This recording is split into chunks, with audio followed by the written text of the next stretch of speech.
Muito boa tarde, está no ar mais um comentário. Hoje uma edição especial dedicada inteiramente ao ténis e por isso mesmo temos um convidado de luxo. É nosso convidado hoje neste comentário, Pedro Cordeiro, selecionador nacional de ténis. Obrigado por ter aceitado o nosso convite, Pedro. Muito obrigado pelo vosso convite, é um prazer.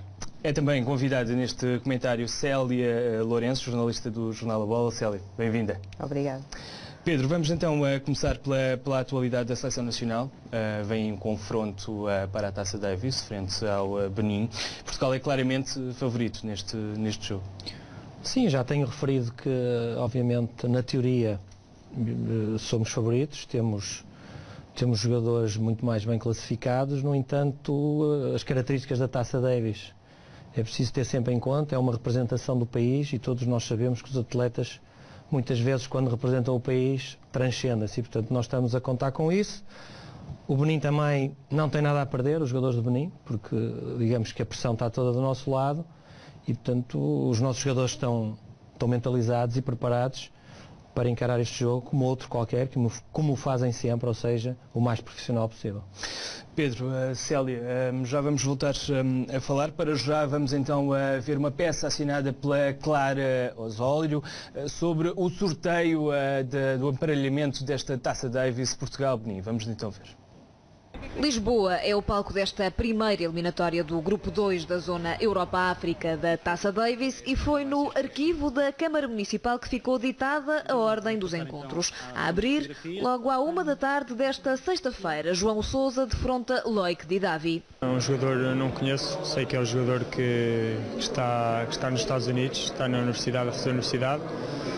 É um jogador que está habituado aos cortes de piso rápido, já que nos Estados Unidos jogam muito nesse tipo de pisos. E pronto, é um jogador que realmente desconheço, já que não joga no circuito ATP e vamos ver como é que as coisas vão desenrolar. A seguir é a vez de Pedro Sousa medir forças com Alex Clegou e, uma vez mais, o fator surpresa vai entrar em campo. Não conheço, nunca ouvi no circuito. O João acho que já jogou com ele nos Júniores, 5, 6 anos atrás, mas não conheço. Quais são as expectativas então para um jogo assim contra um adversário semi-desconhecido? Não, é um bocado difícil ir assim para o jogo, não sabemos a que é que vamos, mas vou tentar concentrar-me no meu jogo, fazer o melhor que posso e esperar conseguir uma vitória. Já sábado é dia de pares, com a dupla portuguesa a defrontar os tenistas do Benin. Jogámos algumas vezes quando éramos mais novos, nos Júniores, não sei se sub-16 também ou não. Agora, recentemente, jogámos só no Estilô, para não tivemos uma grande experiência, mas acho que vai correr bem. Estão preparados então para esta eliminatória? Sim, acho que sim, acho que qualquer um de nós, eu e o João estamos, o Rui e o André Centrano também vão estar preparados e pronto, vamos ver. Eu com o Pedro conheço muito bem, já jogamos alguma vez juntos, na época dos Júniores jogamos um pouco mais. Dou-me muito bem com ele e penso que nos compenetramos muito bem e acho que vamos fazer uma boa dupla para dar mais um ponto a Portugal. Pontuar é mesmo o grande objetivo da seleção, que na Taça Davis quer voltar ao Grupo 1, de preferência já no próximo ano. O importante é pensar eliminatória, jogo a jogo. E acho que temos equipa para poder estar no Grupo 1 e vou dar uma melhor e penso que os outros elementos da equipa também vão fazer o mesmo para poder rapidamente ascender ao Grupo 1. De volta à eliminatória, no domingo, de regresso aos singulares, os adversários invertem-se e o tenista português com melhor classificação no ranking ATP, o atual número 91, vai defrontar Alex Clegou. A minha memória não é muito boa, mas disseram-me que eu defrontei, eu já não me lembro, porque foi nos Júniores, eu tinha 16 ou 17 anos. Realmente não me lembro, mas do que eu pude ver e verificar aqui nestes dias onde ele treinou, é um jogador forte fisicamente, é um jogador que serve muito bem. É um jogador que joga muito solto, não tem nenhuma pressão, porque penso que aqui somos os favoritos e acho que pode fazer um bom jogo e se calhar até dar-nos a surpresa. Vamos fazer para isso, para que não aconteça. Motivação não falta aos tenistas portugueses, até porque Pedro Sousa joga quase literalmente em casa, explica. Acho que é excelente jogar ali no sítio onde eu treino todos os dias, onde eu vou, passo lá mais tempo do que em casa quase e pronto, vai ser muito bom. A eliminatória frente ao Benin segue entre sexta e domingo. No corte coberto do Clube Internacional de Futebol, o CIF que não recebia a seleção desde 1993. Vamos ver agora também o outro lado da questão. Vamos ouvir Alexis Clegou, jogadores da seleção do Benin. It's tough. I mean, it's one of the best teams in the group too. So it's obviously tough. It's tough for my colleagues and brothers to go from over there and to play some of them for the first time, you know, away from Africa, and playing those great players and the physical conditions and everything is gonna be have to be taken into account. So we see, but. You know, our goal is to give our best and we see what's going to happen. We're obviously not favourite. Célia, há aqui claro desconhecimento da seleção portuguesa sobre esta seleção do Benin. É verdade, esta é uma seleção que pela primeira vez está no grupo 2 da zona euro-africana, portanto até aqui acho que em 20 anos de participações com algumas interrupções na Taça Davis, apenas jogou no grupo 3 e no grupo 4, que se joga em modos diferentes, portanto eles nunca jogaram partidas a 5 sets. E também não estão muito familiarizados com a terra batida, portanto tudo para eles, do contacto que fui tendo com os jogadores do Benin, o que me parece que para eles é mais importante é o facto de estarem a desfrutar uma presença no grupo 2, portanto para eles é todo um mundo desconhecido. Para Portugal não é bem assim. Portugal foi despromovido o ano passado e portanto é uma seleção que se quer e a ambição é chegar ao grupo mundial. Acredito eu, Pedro. Será assim? Sim, já abordamos esse tema algumas vezes. Acho que neste momento o ténis português tem um leque de jogadores que nos levam a sonhar, entre aspas, com esse objetivo. Obviamente que tem muito a ver com o sorteio da Taça Davis. Já tivemos várias vezes no grupo 1. Inclusive já jogamos o play-off para a subida ao grupo mundial e pronto, não temos tido muita sorte quando temos tido, é verdade, no sorteio no grupo 1, mas acredito que um dia isso venha a acontecer. Portanto, o nosso objetivo neste momento é o Benin, depois do Benin será o adversário seguinte e por aí sucessivamente, com o objetivo do ano será de regressar ao grupo 1. Portugal e Benin encontram-se aqui no grupo 2, mas se calhar em termos de qualidade global das seleções, o Benin pertence a um grupo 3 e Portugal a um grupo 1, será assim? Sim, acredito que sim, e penso que sim, quer dizer, o próprio jogador do Benin referiu isso, não é? Mas pronto, o desporto a gente sabe que às vezes há surpresas, estamos preparados e temos trabalhado no sentido que isso não aconteça e agora estão lançados os dados e os jogos começam amanhã à 13h.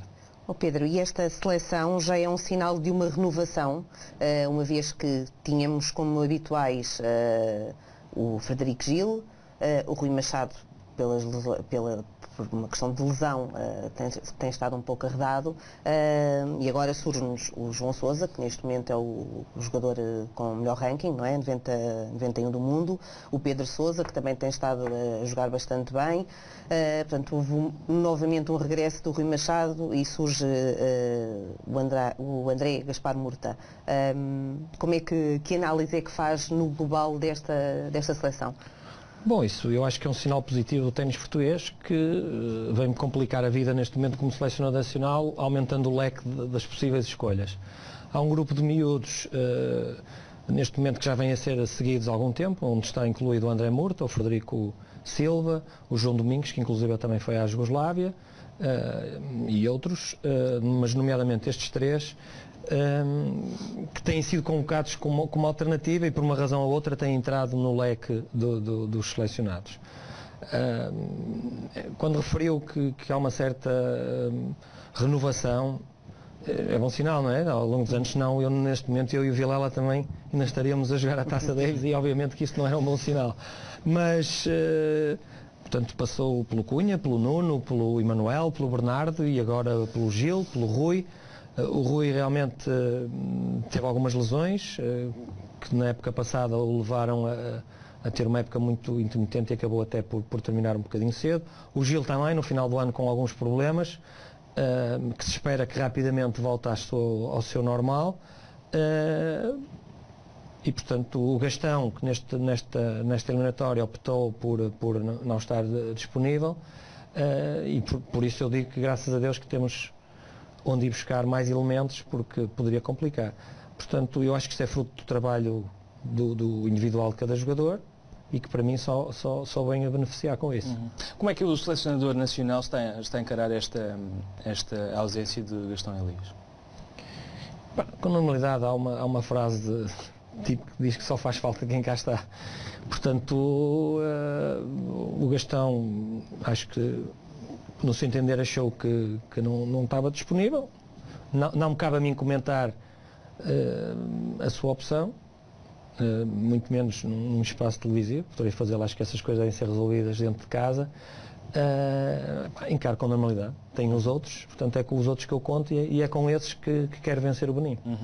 Pedro, mas tem-se falado, e é público, não é? Que a recusa, o pedido de escusa do Gastão se prendeu com questões financeiras, com verbas que estão em atraso e que se aplica não só ao Gastão, mas aos outros jogadores também. Isso de alguma forma, o Pedro que está de uma forma mais direta ligado aos jogadores, isso é uma coisa que se sente no ambiente da seleção ou não? Consegue-se manter à margem? Consegue-se manter à margem. Eu acho que os jogadores, ninguém gosta de perder e por muitas adversidades ou questões que tenham, a partir do momento que optam em jogar, eu sei que eles dão um litro porque eu fui jogador e tenho a certeza absoluta que ninguém gosta de perder. Eu discordo um bocadinho que as razões, isso é uma falsa questão, porque no meu entender, e não queria muito falar sobre este assunto, mas um jogador se tem, em primeiro lugar sempre foi assim, e posso lhe garantir que não há, pelo menos que eu conheço, a maior parte das seleções não pagam ao dia, portanto pagam quando podem e o jogador ou joga. Por isso, em segundo lugar, o atleta ou está ou não está disponível para representar o país, é livre de o fazer. O Federer houve alturas que não quis representar o país, apostou na sua carreira. Agora, é preciso tomar as atitudes na altura certa. Eu acho que o Gastão não tomou na altura certa, porque se o queria fazer, devia ter feito antes de estar disponível para a seleção, antes de começar a época, dizer, atenção que eu este ano não jogo, por estas razões, e enquanto elas não forem resolvidas eu não estou disponível. Isso não aconteceu. E isto não pode ser um bocadinho quando nos dá jeito e não nos dá jeito. Portanto, é só isso que eu digo. Ou está com a seleção ou não está com a seleção. O Gil e o Machado, nas suas carreiras, também foram prejudicados. Porque assim, prejudicados entre aspas, quer dizer, não é prejudicados, é um bocadinho abdicarem das suas carreiras em prol da seleção. Em prol da seleção e pronto. Mas, por exemplo, o Frederico Gil, o ano passado, se não me engano, também pediu escusa, possivelmente não pelos mesmos motivos. O Frederico Gil pediu escusa porque não se encontrava num momento bom psicologicamente e falou comigo e disse-me que não se sentia em condições de representar o país. E, por exemplo, agora foi só uma opção técnica? E não, exatamente, nesta escolha foi uma opção técnica. Não estava em condições e também não teve a jogar torneios. Portanto, ele não jogou a Taça Davis, mas também durante esse período e nas semanas seguintes também não jogou. Portanto, são questões completamente diferentes. E acho que isso tem que ser resolvido com a Federação e com os jogadores. É uma parte em que eu não posso estar. Agora, isso é uma falsa questão e não concordo que se é isso que o Gastão disse, no meu entender não é verdade, até porque eu falei com ele antes. Pedro, voltando, continuamos, já que falamos tanto em crise, é uma questão que também se aplica seguramente no desporto e no ténis não foge à regra, infelizmente há muitos anos. A crise aplica-se também, por exemplo, ao facto do Pedro estar sozinho nesta eliminatória em termos de equipa técnica. O Pedro houve outras eliminatórias onde teve o apoio do Israel Monteiro e do Luís Miguel Nascimento. Nesta, por que não? Ou, neste caso, porque não, ou seja, este novo elenco diretivo achou, e já tínhamos falado sobre isso, que eu devia ter alguém a ajudar-me, quer na seleção masculina, quer na feminina. E pediu-me que indicasse nomes. O nome da seleção feminina foi aceite, o nome da seleção masculina não foi aceite. E, portanto, temos que voltar, e o que ficou acordado foi que nesta eliminatória não teria.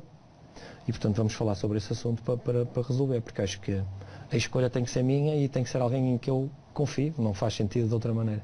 Mas aconselharam-no outros nomes? Não aconselharam. Não aconselharam. Não sei se têm na cabeça. Como disse, eu estive fora por questões profissionais da minha carreira normal de treinador e, portanto, são coisas que não se resolvem por telefone, nem por mail, nem por net, tem que ser presencial e vamos, espero eu, aproveitar esta semana para tentar resolver esse problema. E já há nomes em mente, na sua mente, para... Eu na minha mente tenho os nomes bem claros. E continuam a ser o Israel? Continuo. Portanto, eu posso dizer que o nome que propus foi Israel Monteiro, não foi aceito. Vão ter que me dizer porquê. Terá sido... Porque ele não sei, sinceramente não sei. Não é certo dos Estados Unidos porque, e falando da crise, o Israel, uma das questões, aliás, eu ao princípio nem pensei nele, pelo facto de ele viver nos Estados Unidos, mas a partir do momento em que conversamos e que ele disse que pagaria do bolso dele a deslocação para Portugal, para ficarem iguais circunstâncias de outros técnicos, portanto o problema não é por aí. E faz ideia de qual é que é o problema? Não. Gostava de saber. Portanto, neste momento sei tanto como qualquer outra pessoa, menos pela direção. Não é? Eles sabem certamente qual foi a decisão que tomaram e, portanto, vamos conversar sobre esse assunto. Pedro, apesar de tudo o que estamos aqui a falar, de alguns problemas, de uma forma global, como é que está a saúde do ténis português? Ora bem, eu acho que o ténis, como outras modalidades, passa por problemas financeiros. Se calhar com uma vantagem em relação a outras é que nós sempre tivemos e, portanto, já estamos habituados. Se calhar vamos sentir um bocadinho menos a crise, entre aspas, mas eu, a nível de mão de obra, a nível de atletas, eu acho que Portugal teve uma grande evolução. Hoje em dia trabalha-se muito melhor, os técnicos têm um maior conhecimento e pronto, eu acho que estamos no bom caminho. Agora, obviamente, isto funciona como uma pirâmide, não é? Quanto mais jovens nós tivermos na base, a probabilidade de termos jogadores no top é maior. Claro. Não é? Espanha tem não sei quantos milhões de praticantes e, portanto... Tem a nossa base de boa saúde? Eu acho que sim, que há mais gente a jogar ténis. E também acho que há mais gente a apostar no ténis. Se continuamos, isto é a eterna questão do ténis, coloco eu. É sempre tido como um desporto de elite. O que é que falta eu já sinto menos esse desporto de elite. O que eu acho que era fundamental nos próximos anos era nós podermos proporcionar, como outros países, aos jovens que estão a entrar na carreira internacional, poderem jogar em Portugal. Portanto, os torneios mais... os que são conhecidos por os futures, portanto, o primeiro passo no circuito mundial, haver mais provas em Portugal. Por exemplo, em Espanha mesmo este ano vão cortar algumas, mas mesmo assim vai ter 20 e tal semanas ou 30 semanas. Portanto, os jovens não precisam de se deslocar ao estrangeiro para fazerem a primeira filtragem, digamos assim, e rodagem para entrar no circuito. E já que falamos da base dessa pirâmide do ténis português, o desporto escolar de onde deve assumir um papel mais importante? Sem dúvida. Tem assumido? Tem, eu acho que já há localidades e escolas, isto tem muito a ver também com a opção dos diretores das escolas e dos professores de educação física. Mas eu sei, através dos meus filhos, inclusive, porque já há escolas que abordam o ténis como outras modalidades. Mas acho que, digamos que é um bocadinho mais difícil, porque enquanto num campo de handball não temos mais alunos, num campo de ténis é sempre... Hoje em dia, graças a Deus, a forma de ensinar é diferente e, portanto, proporciona também podermos em outros espaços dar o início à atividade do ténis. O centro de alto rendimento também veio ajudar bastante na evolução do ténis em Portugal? Veio, quer dizer, criou condições, o modelo provavelmente não terá sido melhor e daí estar-se a estudar que modelo é que vai ser adotado agora no próximo. Estás a ser desculpe interromper, poderá estar a ser subaproveitado? Digamos, isto para mim é assim, é sempre difícil quando não há dinheiro, a velha questão, porque como é que funciona noutros países? Noutros países, os miúdos, quando têm qualidade e são convidados a vir trabalhar com a Federação, o que lhes é dito é, vens trabalhar para aqui e tens garantido, enquanto tiveres qualidade, como é óbvio, quiseres, a época desportiva. Que estamos a falar de muito dinheiro, não é? Estamos a falar de 20 ou 30 mil euros. E portanto aí os pais muitas vezes pensam, agora, isto não acontece em Portugal e portanto mudar de alguém que nós estamos a ter resultados, de algum, os clubes estão a ter resultados com os miúdos, e o pai pensa, mas ele vai para um centro de atendimento beneficiar de quê? Não é? No fundo é estrutura, sim senhora, Jamor, cortes, ginásio, treinadores, mas isso eu também tenho aqui com resultados, portanto, e o meu filho está em casa, não precisa estar fora de casa, portanto, a questão tem que se encontrar aqui uma forma,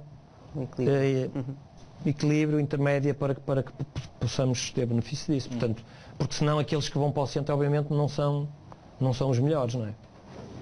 Nós temos visto destes miúdos que estão agora na seleção, tem sido tudo fruto do que se costuma dizer os patrocínios, não é? No fundo são tudo as peças próprias, ou clubes, são opções privadas mais... que têm tido sucesso, com eventualmente uma outra exceção que também, e pronto, portanto é preciso procurar o modelo ideal, encontrá-lo no seio do ténis, das pessoas que estão ligadas ao ténis, para que possamos tirar maior fruto. Pedro, acredita que nesta altura já não é necessário, à semelhança do que o João Sousa fez, o Rui Machado no início da carreira, a Michel, já não é preciso ir para o estrangeiro para se ingrar, para um português se ingrar no ténis? Acho que não, já temos exemplos que não é preciso, não é? Obviamente têm melhores estruturas, provavelmente, também já estão com um adianto grande em relação a nós, agora começam a surgir, ou já começaram a surgir opções em Portugal com resultados, não é? Pedro, mas o que é que falta a Portugal para ter uns jogadores no top 10, no top 20, no top 30? Falta talento, falta condições financeiras, apoios? Pois, eu acho que é assim, eu acho que é importante, se nós tivermos 10 hipóteses de um surgir, a probabilidade é maior de surgir, não é? Neste momento já começamos a ter mais. A gente costuma dizer que Portugal vai sempre na cauda, não é? Estamos sempre 20 anos atrás. Portanto, nós estamos agora, e se Deus quiser, aliás, como já vem aumentando o leque, provavelmente dentro de meia dúzia de anos vamos ter mais e, portanto, eu acredito... Neste momento estamos a fazer esse caminho. Eu penso que sim. Aliás, o Rui já atingiu o ranking mais alto da nossa história e eu acredito que agora também os miúdos começam a acreditar, aqueles que vêm a seguir, que podem lá chegar e eventualmente até ultrapassar. São precisos também exemplos, não é? Sem dúvida, sem dúvida. Durante anos era o exemplo do Nuno e do Cunha, e agora depois foi do Gil, depois foi do Rui, e portanto, e agora certamente há de ser de outros. Portanto, isso é o caminho, eu acho que é o caminho lógico das coisas. Pedro, antes de falarmos da seleção feminina, eu gostaria de falar de forma individual de cada jogador que representa nesta altura a seleção nacional, para os portugueses que não os conhecem tão bem. Quais são as principais características do Pedro Sousa?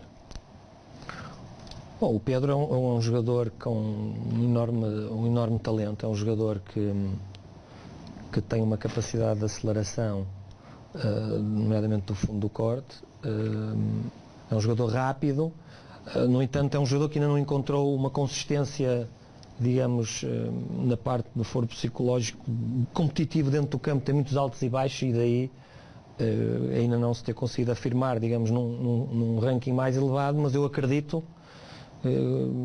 Os nossos organismos são todos diferentes, não é? E portanto há uns que atingem a maturidade mais cedo, outros mais tarde. Se repararmos no circuito mundial, houve uma altura que os jogadores apareceram muito cedo no ténis. No feminino vai acontecendo, mas no masculino, Boris Becker e outros apareceram aos 18 e hoje isso em dia já não é frequente. Portanto, hoje em dia os jogadores O Federer que já foi... Pronto, mas hoje em dia estes jogadores começam a aparecer aos 23, 24 e até atingem os seus melhores níveis mais tarde, 25, 26 anos. E no caso do João Sousa? O caso do João é um jogador que já atingiu uma maturidade, é um jogador que baseia o seu ténis no seu golpe de direita, é um jogador muito combativo, portanto, e tem vindo ano a ano a melhorar o seu ritmo competitivo e, portanto, é um jogador em jovem, como o Pedro, portanto, um tem 23, outro 24 e, portanto, que nos dão garantias, não só da continuidade, como possam realmente atingir os níveis do Rui e do Frederico.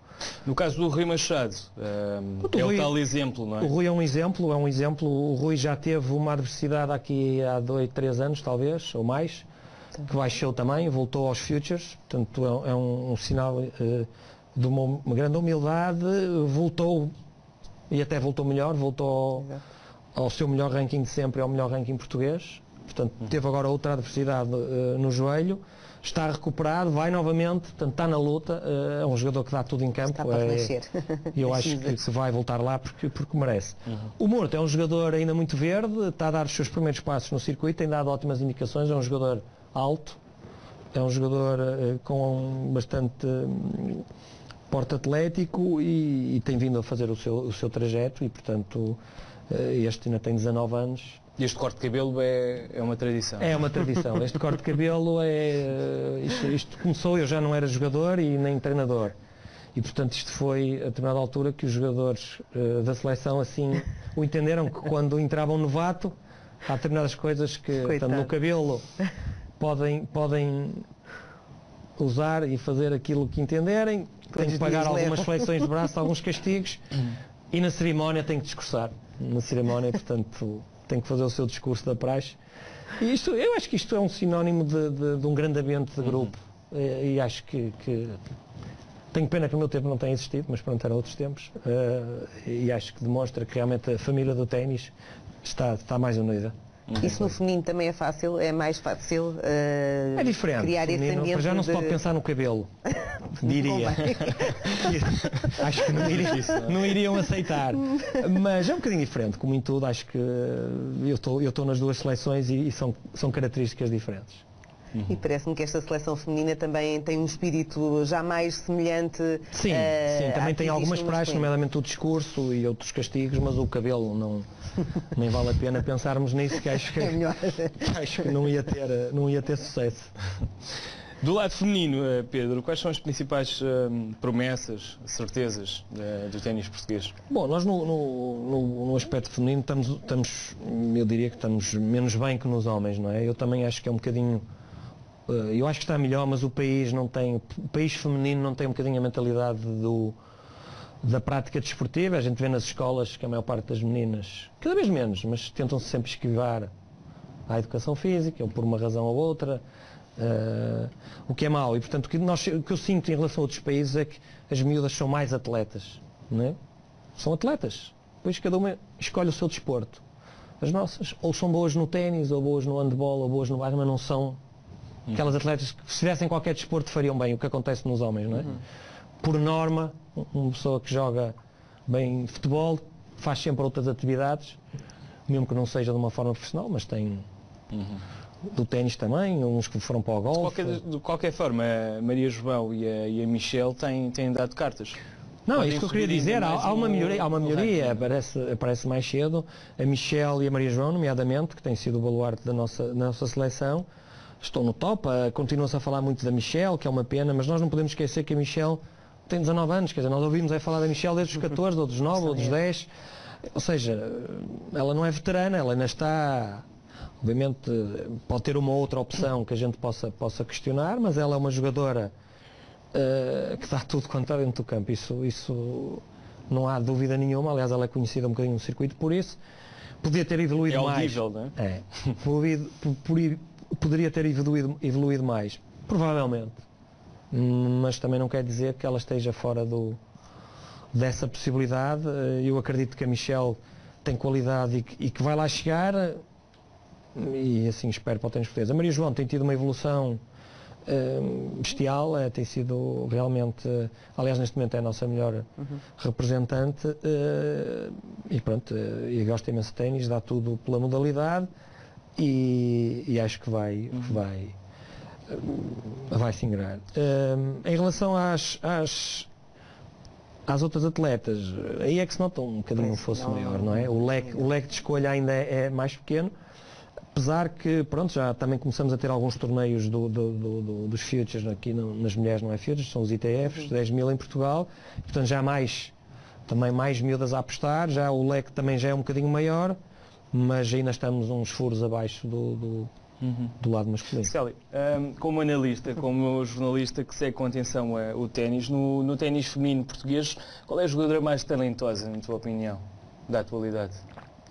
Em termos de talento, eu não consigo diferenciar muito ou distanciar muito entre o que a Michelle a Michelle começou muito cedo e também teve toda uma máquina de marketing a trabalhar sobre ela. Portanto, ela foi uma jogadora surpresa, porque aos 14 anos já ganhava as jogadoras do top 100 e, portanto, e tudo isso causou surpresa, e tinha a máquina IMG, que é indubitável a trabalhar por ela. A Maria João é um produto puramente nacional, mas é uma miúda com uma garra também, apesar de não lhe ser agora, se calhar já disputou mais depois do que ela conseguiu fazer no Open da Austrália, mas ninguém, pronto, não tem a mesma projeção que a Michelle teve. No entanto, a Maria João é uma miúda que eu não me esqueço desta imagem e digo sempre, recordo-me de Maria João estar uma vez, acho que foi numa Fed Cup cá em Lisboa, e Maria João já estava com 2 ou 3 match points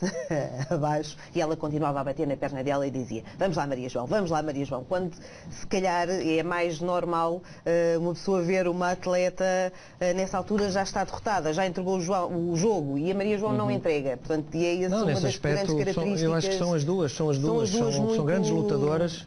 São grandes lutadoras e pronto, e num país em que o desporto feminino ainda por cima é um bocadinho mais, quer a gente quer não diferenciado em relação ao masculino, são duas grandes guerreiras, e eu penso que são dois grandes exemplos para o desporto, entre outras, que houve a Vanessa Fernandes, são muito novas. E são as duas muito novas, acho que têm uma margem de progressão ainda muito grande.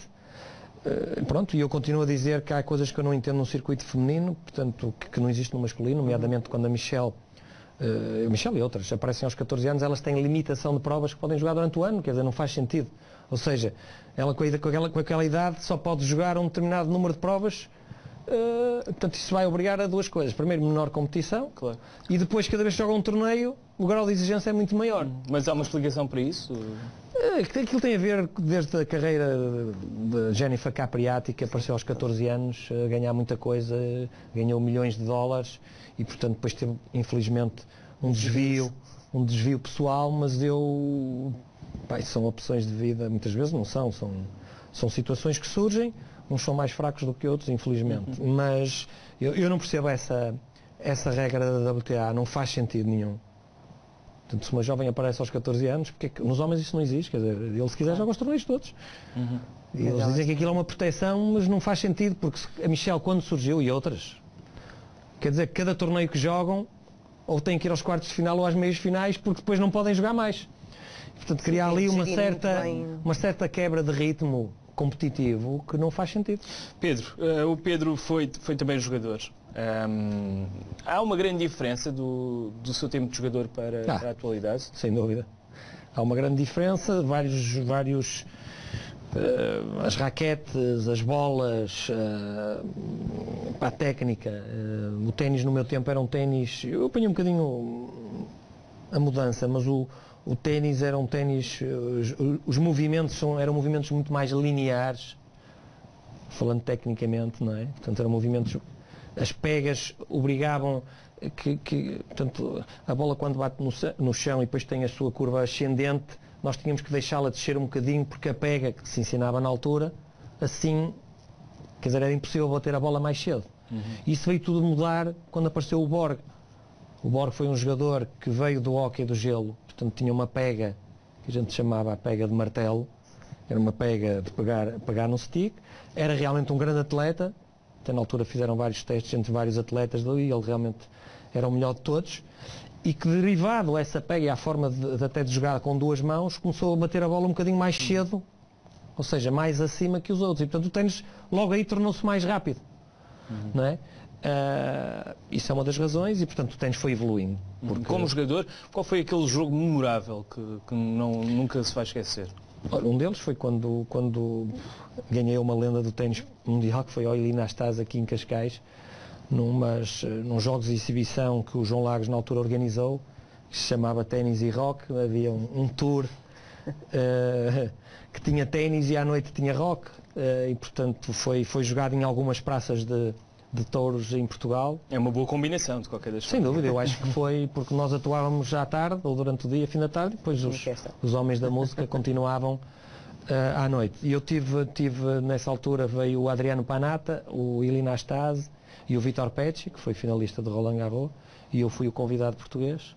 E portanto eu nunca mais me esqueço de ter ganho o Ilie Nastase, que apesar de já estar na sua curva descendente, mas era uma referência do ténis, foi número 1 do mundo, e portanto, a nível de jogo, eu tenho a memória de um jogo aqui no Estádio Nacional Taça Davis em que joguei 4 horas e 50 minutos, mas não ganhei, mas é uma memória que tenho, que realmente é uma maratona jogar 5 horas. Ainda se lembra com quem é que foi? Foi com o número 1 do Egito, que chamava-se Tarek El Saka, que na altura estava entre os 200 do mundo, não sei se era 180, eu devia estar nos 500 e tal, 600, mas lembro que foi uma batalha e joguei 4 horas e 50 minutos, portanto esse jogo não me esqueço. E jogar pares com o seu irmão, passou a ser uma coisa banal ou... Não, eu acho que é uma mais-valia quando irmão, aliás no circuito há vários. Os irmãos Bryan portugueses. Eram os irmãos Bryan portugueses. Porque chega uma altura que passa a ser uma guerra de família contra o resto, não é? Quer a gente queira, quer não, mas curiosamente nós não jogávamos pares juntos. E jogávamos pares com outros colegas, mas havia sempre pegas, aquela pega. Então meu pai um dia disse que nós não éramos obrigados a jogar pares, mas se o decidíssemos tínhamos que jogar um com o outro. E o par começou daí, portanto, e fazíamos um bom par, não tenho dúvida nenhuma. O meu irmão era um jogador com muito talento, optou por deixar o ténis mais cedo, e eu ainda tentei cativá-lo para continuar no circuito de pares só, mas ele achou que não era por aí. E pronto, e fizemos, tenho pena realmente, porque acho que os pares na por cima é uma modalidade, não, é uma variante que pode dar para jogar até mais tarde.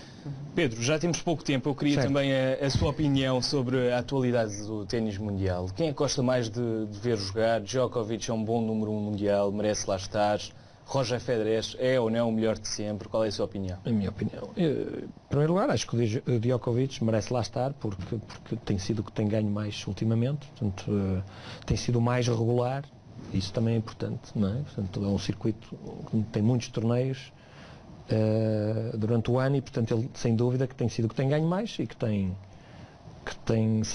merecido estar onde está. Para mim, o melhor jogador é sem dúvida Roger Federer, por tudo o que fez, pela forma como joga.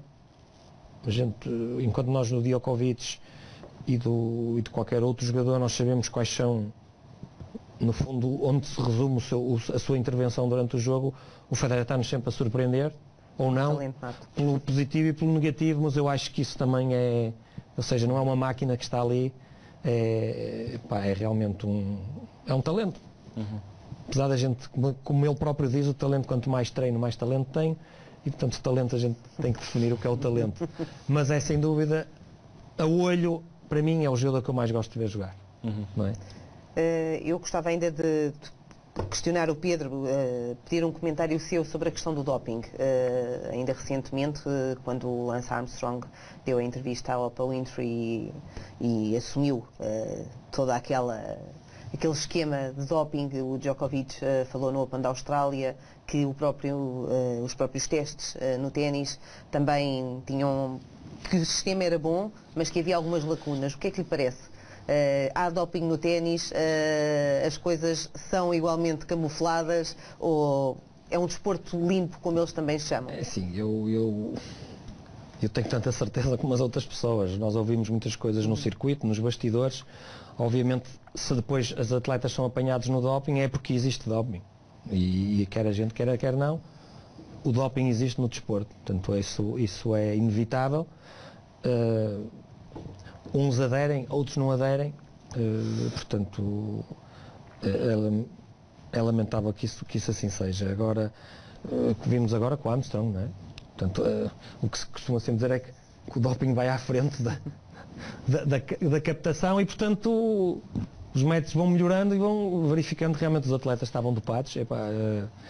Sinceramente não sei o que é que... A questão é esta, devia ser legal, não devia? NBA, não há controle antidoping? Pedro, cada um sabe do seu corpo, não é?